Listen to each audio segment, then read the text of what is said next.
बौद्ध दर्शन को देखें तो बताया ये जाता है कि बौद्ध दर्शन वैदिक दर्शन के रिएक्शन में शुरू हुआ। बुद्ध ने यज्ञीय कर्मकांड में हिंसा देखी, रिएक्ट किया। बौद्ध दर्शन का जो विकास ही हुआ है महाकरुणा के नाते हुआ। महात्मा बुद्ध 6 साल घूमे, भटके ज्ञान की खोज में। 6 साल उन्होंने साधना किया, तपस्या, तप किया, ठीक वैसे ही जैसे वैदिक परंपरा में किया जाता है। इसके बाद जब बोध गया में वो तपस्या साधना कर रहे थे तो महात्मा बुद्ध अतिशय त्याग और अतिशय कठोर चर्या में अपने को रखे थे। सूख के कांटा हो गए थे, कंकाल हो गए थे, हड्डी हड्डी की ढांचा। बड़ी विचित्र बात है कि हमारे भारतीय संस्कृति में, भारतीय हमारा जो विचारधारा है उसमें महात्मा बुद्ध की जितनी प्रतिमाएं बनाई गई हैं, जिन भी शैलियों में बनाई गई हों, गांधार में, मथुरा मूर्ति कला के शैली में, सब में भगवान बुद्ध को बड़ा हृष्ट पुष्ट, एकदम ध्यानस्थ, अर्धनिमीलित नयनों में भरा पूरा शरीर में बनाया गया है, सुंदर शरीर में बनाया गया है। लेकिन बुद्ध जब 6 साल बिना आहार वाहार के तपस्या किए होंगे तो दुबले पतले हो गए होंगे। ऐसी केवल एक प्रतिमा, कंकाल बुद्ध की प्रतिमा उपलब्ध होती है बस पूरे इतने एरिया में, इतने दौर में। उसका उद्देश्य ये होगा मेरी समझ से कि जब पहले ही बता दोगे कि तपस्या करने में आदमी कंकाल हो जाएगा सूख के, तो कोई उधर प्रवृत्त नहीं होगा ज्ञान की खोज में, जैसे महात्मा बुद्ध प्रवृत्त हुए। फिलहाल तो महात्मा बुद्ध ने, जैसा कि हमें पता चलता है कि सुजाता की खीर खाए थे। ये कहानी बड़ी विस्तार से हमें ग्रंथों में प्राप्त होती है। बुद्ध चरितम देखें, अश्वघोष के सौंदर्यनंद बुद्ध चरितम 2 बड़े सुंदर महाकाव्य हैं।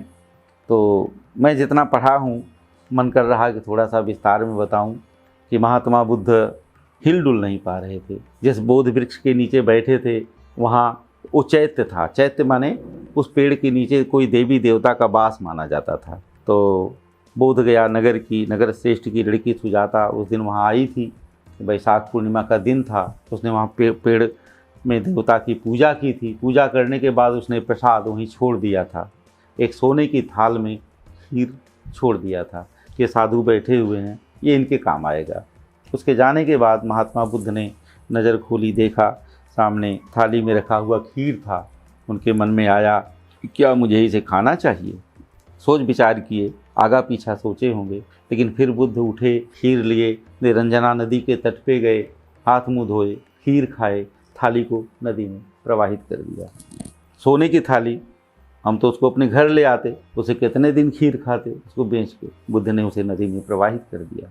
उस दिन रात भर, जब बुद्ध भोजन कर लिए तो उनकी आंख खुल गई, जैसे कि अब उनको सब समझ में आने लगा। उस दिन रात भर बहुत अस्थिर होकर के बुद्ध टहले पेड़ के नीचे। जहाँ जहाँ टहले, बाद में सम्राट अशोक ने उन स्थानों पे जहाँ बुद्ध के चरण पड़े थे कमल के फूल बनवा के पत्थर के लगवा दिए हैं, वो आज भी हैं। रात भर विचार विमर्श करते हुए बुद्ध जागे और जो चिंतन फिक्स किए, सुबह होते होते 4 सत्य उन्होंने खोज डाला। जीवन के वही आर्य सत्य उन्होंने 4 खोजे जो चर्चित हुए, बुद्ध की मौलिक खोज माने गए।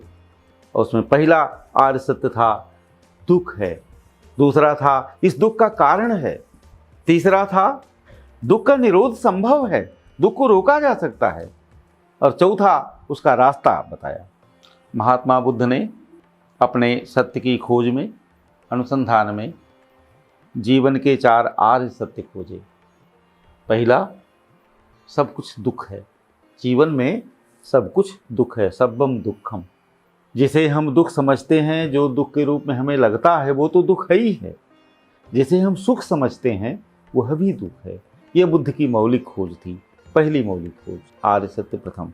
दूसरा, इस दुख का कारण है, जीवन में जो जरा मरण ये सब दुख हैं, इनका कारण है। बुद्ध ने उन कारणों को खोजा, ये उनका दूसरा आर्य सत्य है। और तीसरा, दुख की जो सीरीज चल रही है इसे रोका जा सकता है, दुख निरोध संभव है, ये तीसरा आर्य सत्य है बुद्ध का खोजा हुआ।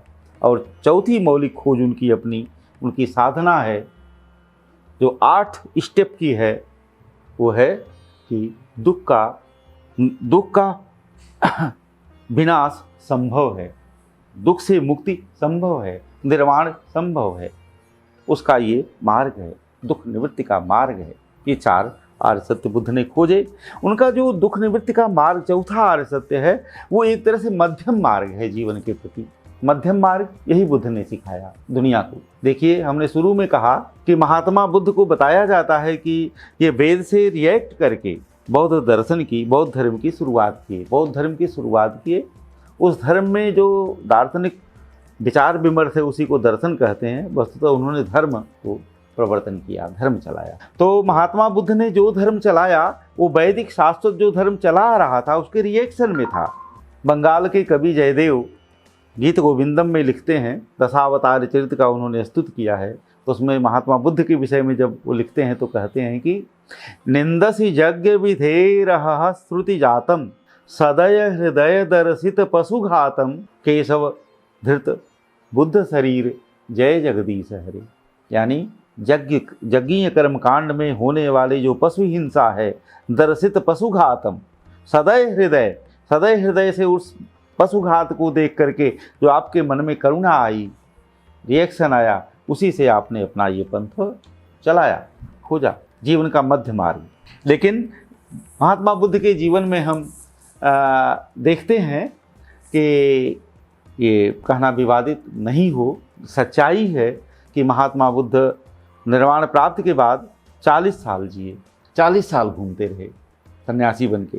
बताते हैं कि जब वो निर्वाण प्राप्त कर लिए, सम्यक संबोधि हो गए, तो उनके मन में एक शांत भाव आ गया, निश्चलता आ गई, आ ही जाएगी।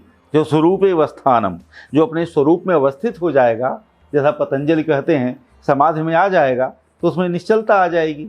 लेकिन महात्मा बुद्ध ने देखा कि दुनिया के और लोग इतने दुख दर्द में फंसे हुए हैं, जरा मरण के दुख में तड़प रहे हैं, मेरी ये निश्चलता ठीक नहीं।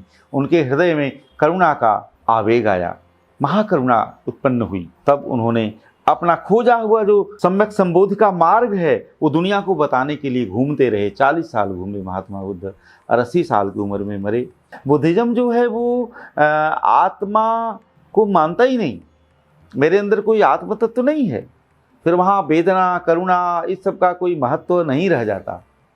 लेकिन वही करुणा और वेदना को इतना हाईलाइट किया गया है बौद्ध दर्शन में। जैसे मैंने बताया, जैन दर्शन ने जितना अहिंसा को सुप्रतिष्ठित किया, वैसे ही महाकरुणा और दूसरे के लिए अपनी शांति को छोड़ करके, अपनी सुख शांति और निश्चलता को छोड़ करके कर्म जीवन में प्रवृत्त होने के लिए बोधिसत्व का जो आदर्श है, ये बौद्ध दर्शन की सबसे बड़ी देन है कि दूसरे के दुख के लिए घूमते रहो। चरत भिक्षवे बहुजन हिताय बहुजन सुखाय, चलते रहो भिक्षुओं, दूसरों के हित के लिए, दूसरों के सुख के लिए। ये महात्मा बुद्ध का उद्घोष रहा। महात्मा बुद्ध ने जीवन का मध्यम मार्ग अपनाया और मध्यम मार्ग के लिए ही निर्देशित किया। ये मध्यम मार्ग क्या है? देखिए, महात्मा बुद्ध राजकुमार थे, बहुत समृद्धि में रखे पाले पोसे गए थे, सुशिक्षित थे। उन्होंने जीवन का भोग भी किया था और जीवन का अतिशय त्याग भी किया था, अतिशय संन्यास भी उन्होंने लिया था, अतिशय अपने ऊपर उन्होंने नियंत्रण, आत्मनियंत्रण किया था, तपश्चर्या की थी। जैसा कि इसके पहले जिक्र आया था, सूख के कांटा हो गए थे महात्मा बुद्ध, निराहार हो गए। तो उन्होंने मध्यम मार्ग अपनाया जीवन के प्रति। यही शिक्षा दिया हमको, आपको, कि न अति भोग न अति त्याग, उतना ही जितना कि जरूरी हो। जैसे महात्मा गांधी कहते हैं, उतना ही आराम जितना शरीर को फिर से ऊर्जित करने के लिए जरूरी हो। हमारे यहाँ जो भारतीय विचारधारा रही है, मैंने कहा ना कि वैदिक विचारधारा के इर्द गिर्द ये लोग भी घूमते हैं। भले इन्हें नास्तिक कहा जाए, अवैदिक कहा जाए, जैनियों को, बौद्धों को या चारवाक तक को ही क्यों ना कहा जाए। चारवाक, देखिए मैंने कहा चारवाक हर तरह से नास्तिक है और वो वेद को तो मानता ही नहीं है। वो गाली देता है वेद को, वेद के ऋषियों को, यज्ञ पूजा करने वालों को, हवन करने वालों को। कहता है कि त्रयो वेद से करतार है भंड धूर्त निशाचरा। ये भाण है, धूर्त है, निशाचर है वेद रचने वाले। और वो चारवाक जब ये कहता है कि जीवन में खाओ पियो मौज उड़ाओ, जब ये शिक्षा देता है हमको, तब वैसी शिक्षा नहीं देता जैसे यूरोप में प्रचलित है, ईट ड्रिंक एंड बी मेरी ना। वो ड्रिंक के लिए नहीं कहता है, वो कहता है कि ऋणम कृत्वा घृतम पिबेत, जावत जीवेत सुखम जीवेत, ऋणम कृत्वा घृतम पिबेत। जब तक जियो सुख से जियो, कर्जा लेकर के घी पियो। घी पीने की बात करता है, शराब पीने की बात नहीं करता चारवाक। ये उसकी इंडियानिटी है। ये उसकी वैदिक परंपरा से जुड़े रहना ही है, वैदिक परंपरा के इर्द गिर्द ही घूमना है उसका। और जैसा कि हमने जैन दर्शन के बारे में बताया, ये बौद्ध दर्शन के बारे में भी हम यही कहने जा रहे हैं कि महात्मा बुद्ध जीवन के प्रति जो अतिवाद है उसको नहीं पसंद करते थे। जैसे युक्त आहार विहारस्य युक्त कर्मस्य चेष्टसु, कबीरदास जी भी कहते हैं ना अति वर्षा ना अति चूप, अति से बचने की बात। अरे अति आचरण को हमारे यहाँ अत्याचार कहा गया है, अति आचार अत्याचार। युक्त आहार विहार युक्त कर्म से चेष्टु, जितना चाहिए उतना ही आहार उतना ही विहार, युक्त कर्म युक्त चेष्टाएं, यही जीवन का गोल्डन मार्ग है, यही मध्यम मार्ग है, यही भगवान बुद्ध की शिक्षा है।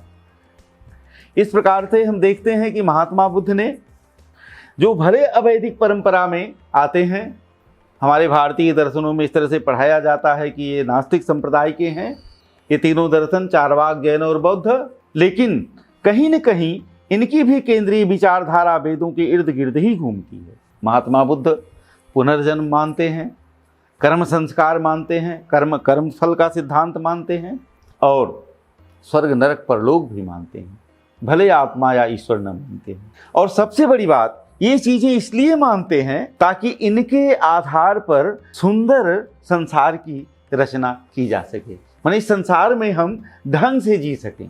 आज जितने लोकतांत्रिक मूल्य गिने गए हैं सब हम बौद्ध धर्म में पाते हैं, बौद्ध धर्म के उपदेशों में पाएंगे। दूसरों के प्रति ममता, करुणा, दया, माया की जो चेतना, जो भावना जैनिज्म हमें परोस देता है, वैसा शायद ही हम और कहीं पाते हैं। जीवन के प्रति प्रवृत्ति मार्ग, माने जीवन मिथ्या माया नहीं है जी, परलोक के बारे में बाद में सोचो, पहले जीवन के बारे में सोचो, ये शिक्षा हमें चारवाक दर्शन देता है। ये हमारी भारतीय दर्शन की संरचना है, जो ये कहता है हमें कि हमारा जो दर्शन है जीवन से पलायनवादी हमें बनाता है, पलायनवाद सिखाता है। ये बात तो हमें कहीं नहीं दिख रही है, कम से कम इस अवैदिक परंपरा में, चारवाक में, जैनिज्म में, बुद्धिज्म में नहीं दिख रही है। जबकि जैन श्रमण होते हैं, त्यागी होते हैं, यहाँ तक कि जैनी लोग का तो एक संप्रदाय वस्त्र तक नहीं रखता है, वस्त्र तक त्याग देता है, फिर भी जीवन के प्रति उनके अंदर भी प्रवृत्ति है, जीवन में प्रवृत्त होने की बात करते हैं, कण कण के प्रति, तृण तृण के प्रति हमें सचेत करते हैं, उनमें भी सुख दुख है, उनकी भी परवाह करो। और ये विश्व बंधुत्व के लिए चर्थ भिक्षवे बहुजन हिताय बहुजन सुखाय, इसके लिए तो बौद्ध धर्म की तो कितनी प्रशंसा की जाए। ये इन दार्शनिक जो संप्रदाय बने, जो दार्शनिक विचारों की संरचना हुई, उनका मूलभूत उद्देश्य ये है। आज ये तीनों दर्शन जिन्हें हम अवैदिक दर्शन के नाम से पढ़ते हैं, यद्यपि अवैदिक नहीं हैं, ये हमारी ज़मीन के हैं, हमारी ज़रूरतों के हैं, और हमारे टेम्परामेंट को जानने वाले ये तीनों दर्शन ये भी हैं। ये हमें ये शिक्षा देते हैं। आज हमारे नवयुवकों को, हमारी नई पीढ़ी को भी इन्हें इस रूप में लेना और समझना चाहिए।